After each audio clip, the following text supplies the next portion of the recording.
वो लोग आज भी यही साजिश करते हैं। ये वही लोग हैं जो कहते थे कि लड़के हैं, लड़कों से गलती हो जाती है। लड़के हैं, गलती कर देते हैं, ये समाजवादी पार्टी के लोग कहते थे। बरेली में मेल मिलाप की जीत होगी। ये भाई साहब की तस्वीरें ये वही की हैं। पीड़ित नहीं, वो दंगाई हैं, उनसे मिलना इनकी ड्यूटी है। कोई नहीं गया।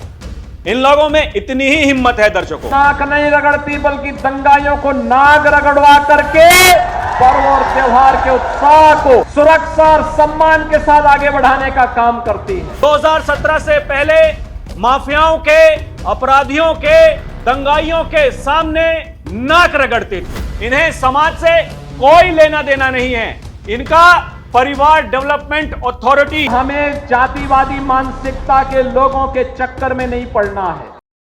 दर्शकों नमस्कार, डीएनपी इंडिया में आपका स्वागत है। मैं हूं आपके साथ राहुल चौधरी।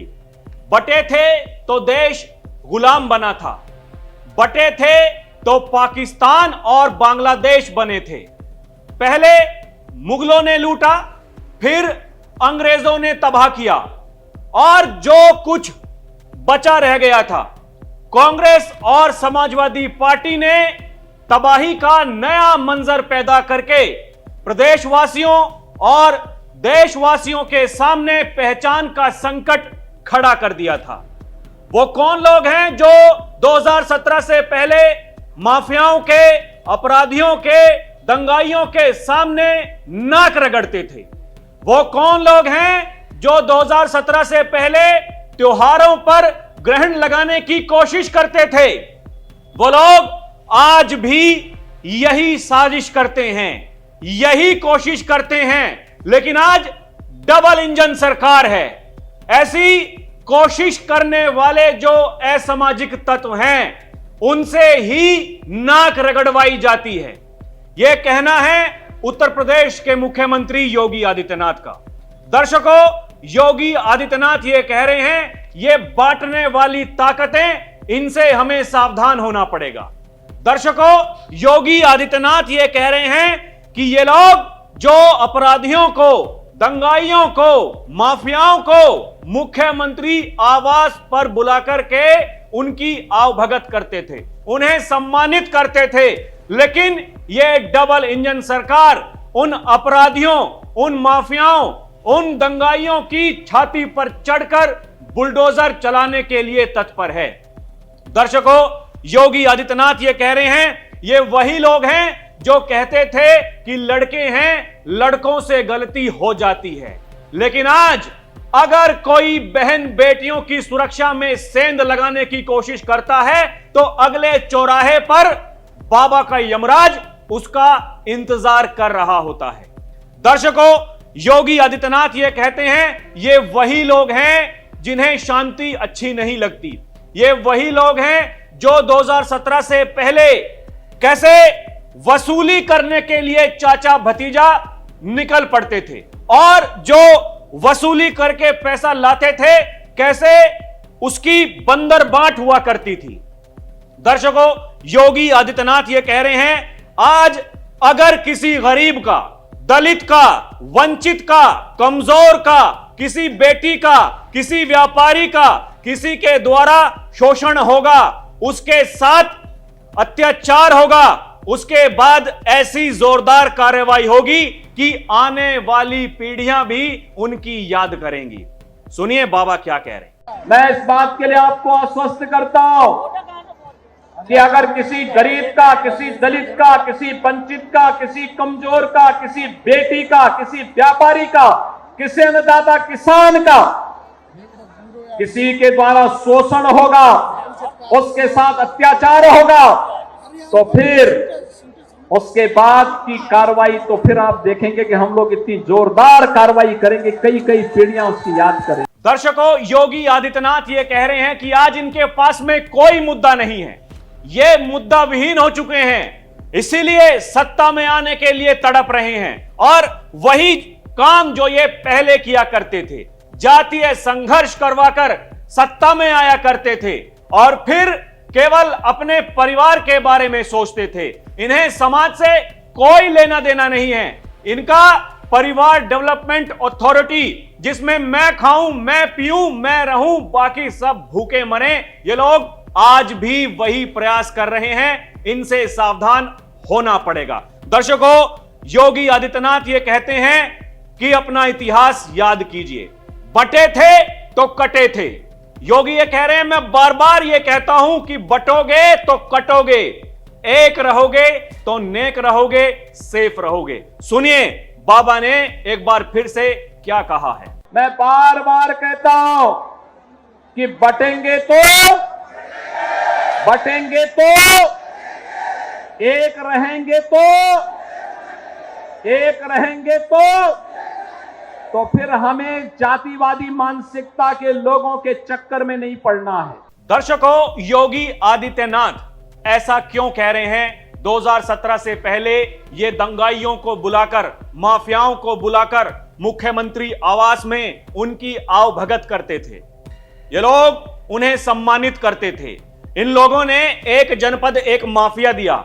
इन लोगों ने उन माफियाओं को इतनी ताकतें दी, वो एक समानांतर सरकार हर जिले में चला रहे थे। वो माफिया लूटता था, वो माफिया शोषण करता था, वो गरीबों के हकों पर डकैती डालता था। लेकिन आज जब ऐसा नहीं हो रहा है तो फिर इनको बड़ी परेशानियां हो रही हैं। ये देखिए दर्शकों, योगी आदित्यनाथ ने ऐसा क्यों कहा? ऐसा इसलिए कहा, ये देखिए, अखिलेश यादव जी जो समाजवादी पार्टी के मुखिया हैं, जब बरेली में वो दंगे कराने की साजिश हुई और फिर पुलिस ने जब उन दंगाइयों पर लठ बजाया, जूते चप्पल सब वहीं छोड़ करके वहां से भाग गए। बाद में कप्तान साहब ने कहा, आइए 500 रुपए इनाम दूंगा, कम से कम पहचान करके अपने जो जूते चप्पल हैं भाई वो तो लेकर के जाइए। अरे 100-200 रुपए की आपकी चप्पल होंगी, 500-600 रुपए के आपके जूते होंगे, भाई खर्चा बचेगा, उनको भी लेकर के जाइए, 500 रुपए इनाम मैं दूंगा। लेकिन कोई नहीं गया। इन लोगों में इतनी ही हिम्मत है दर्शकों। लेकिन इनको बचाने के लिए ये देखिए कैसे कैसे ट्वीट किए जाते हैं। सरकार द्वारा ताकत का इजहार करना उसकी कमजोरी की निशानी होती है। सरकारें लाठीचार्ज से नहीं, सौहार्द सद्भाव से चलती हैं। घोर निंदनीय।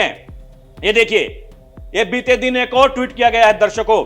बरेली में इंसाफ और अमन में लगे सभी लोगों की कोशिश कामयाब हो रही है। सौहार्द के खिलाफ सत्ता की साजिश सबके सामने आ चुकी है। बरेली में मेल मिलाप की जीत होगी। ये देखिए, बरेली में मेल मिलाप की जीत होगी। ये भाई साहब की तस्वीरें ये वहीं की हैं।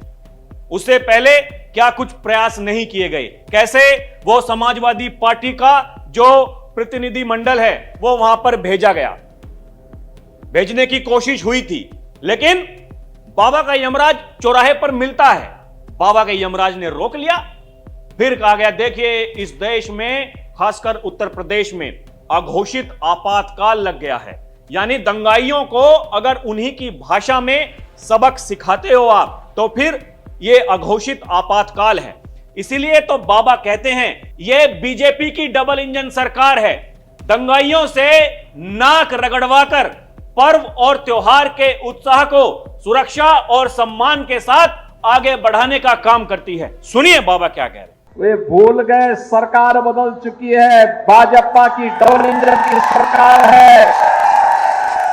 ये सरकार दंगाइयों के सामने नाक नहीं रगड़ती, बल्कि दंगाइयों को नाक रगड़वा करके पर्व और त्योहार के उत्साह को सुरक्षा और सम्मान के साथ आगे बढ़ाने का काम करती है। दर्शकों, योगी आदित्यनाथ ये भी कह रहे हैं ये वही लोग हैं जिनकी गाड़ियों को देख करके बिटिया और जो बहनें हैं वो घबरा जाया करती थी जब ये शासन में थे। ये देखिए, जिस गाड़ी में सपा का झंडा, देखो होगा कोई सपा का गुंडा, देख सपाई बिटिया घबराई। सुनिए बाबा क्या कह रहे हैं कि देख सपाई बिटिया घबराई, देख सपाई बिटिया घबराई।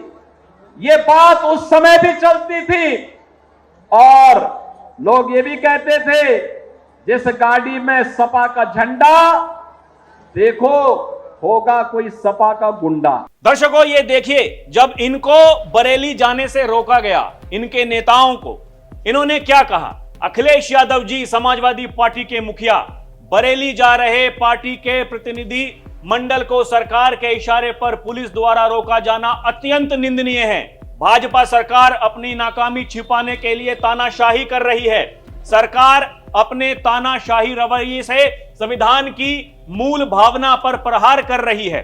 माता प्रसाद पांडे, नेता प्रतिपक्ष, लखनऊ में अपने घर से निकलने की कोशिश की, लेकिन पुलिस ने रोक लिया। उन्होंने कहा विपक्ष की आवाज दबा रही है सरकार, साथ ही प्रशासन पर आवाज दबाने का आरोप लगाया। इकरा हसन, जो कैराना से सांसद हैं, उन्हें गाजीपुर बॉर्डर पर रोके जाने पर बोली, पीड़ितों से मिलना हमारी ड्यूटी है।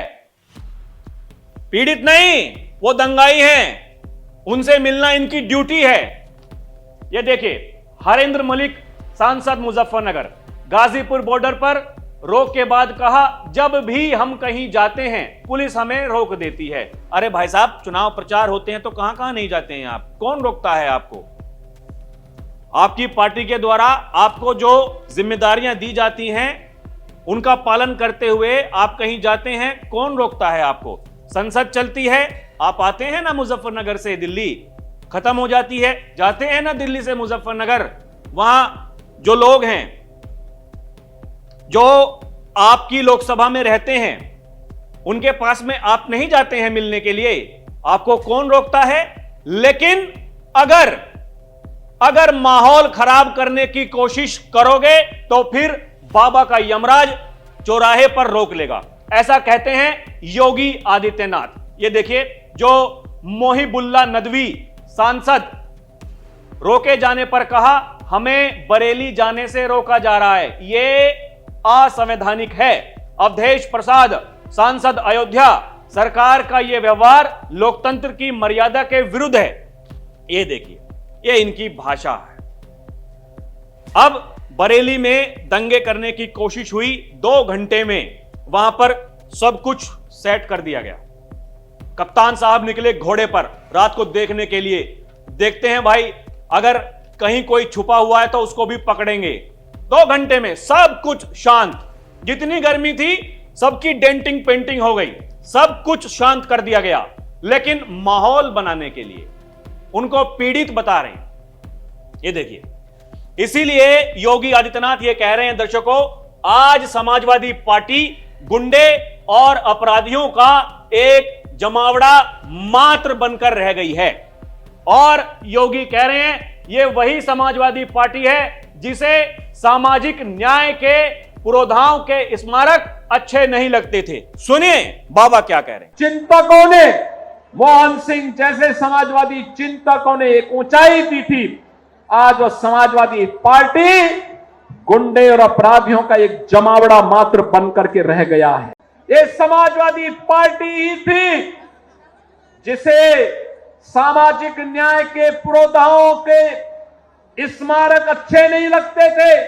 दर्शकों, इसीलिए योगी आदित्यनाथ ये कहते हैं कि पहले मुगलों ने लूटा, अंग्रेजों ने तबाह किया, और जो कुछ बचा रह गया था वो कांग्रेस और समाजवादी पार्टी ने तबाही का नया मंजर पैदा करके देश और प्रदेश के सामने पहचान का संकट खड़ा कर दिया था। सुनिए बाबा क्या कह रहे हैं। पहले मुगलों ने लूटा, फिर अंग्रेजों ने तबाह किया, और जो कुछ बचा रह गया था वह मुगलों और अंग्रेजों के बाद कांग्रेस ने और समाजवादी पार्टी ने तबाही का नया मंजर पैदा करके देश के सामने और प्रदेश के सामने पहचान का संकट खड़ा कर दिया था।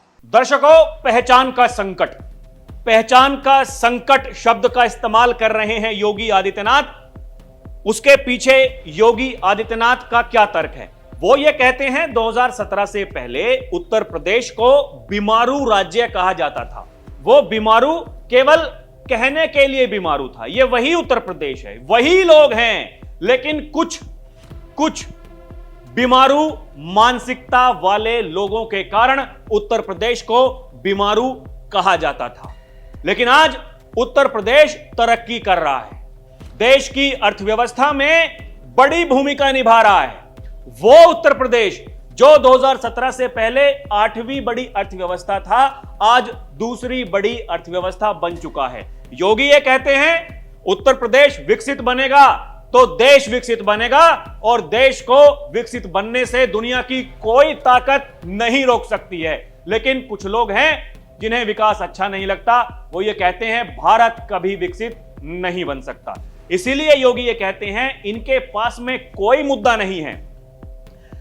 इसलिए ये जगह जगह जाकर के जातीय संघर्ष करवाने की कोशिश कर रहे हैं। सोशल मीडिया पर फेक अकाउंट बना करके नैरेटिव बनाने की कोशिश कर रहे हैं। जो 2024 के लोकसभा चुनाव में किया, वही 2027 के विधानसभा चुनाव से पहले करने की कोशिश कर रहे हैं। इसीलिए कहा जा रहा है पीडीए ही एनडीए को हराएगा। लेकिन बाबा कहते हैं इनका पीडीए परिवार डेवलपमेंट अथॉरिटी है।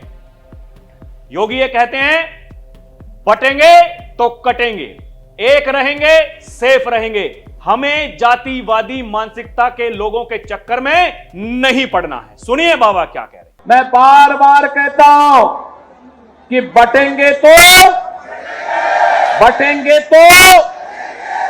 एक रहेंगे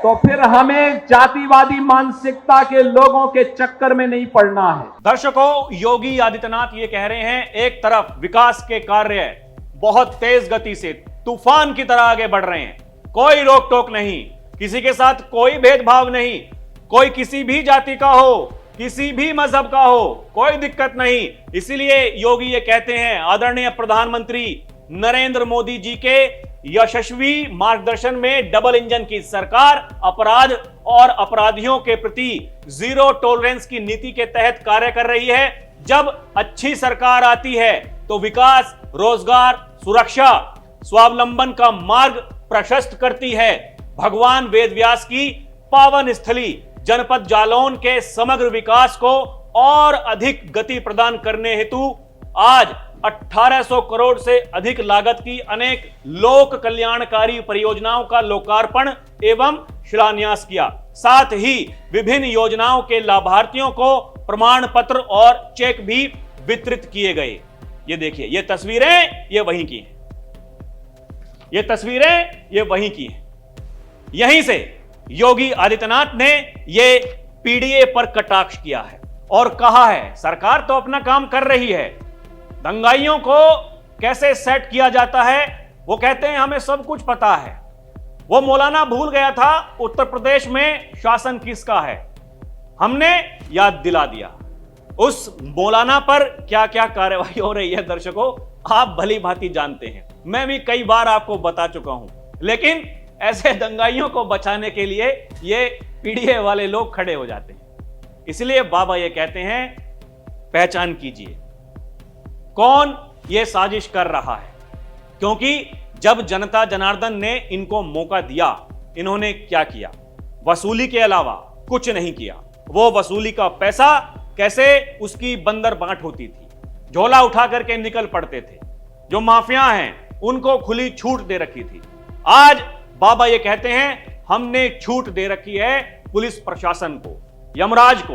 वो यमराज अपने हिसाब से काम करता है, जिसको ढेर करना होता है कर दिया जाता है, जिसको सबक सिखाना होता है उसको सबक सिखा दिया जाता है। वो कहता है महाराज जी गलती हो गई, आज के बाद नहीं होगी, उत्तर प्रदेश में रहूंगा ही नहीं, कभी नहीं आऊंगा, या फिर मुझे जेल में अंदर डाल दीजिए, मुझे बाहर नहीं रहना है। यह डर अगर अपराधियों के भीतर है, माफियाओं के भीतर है, दंगाइयों के भीतर है, तो यह डर अच्छा है। दर्शकों, आपको क्या लगता है हमें कमेंट करके जरूर बताइएगा। अभी के लिए इतना ही। आप देखते रहें डीएनपी इंडिया, हर खबर भरोसे के साथ। नमस्कार, जय हिंद।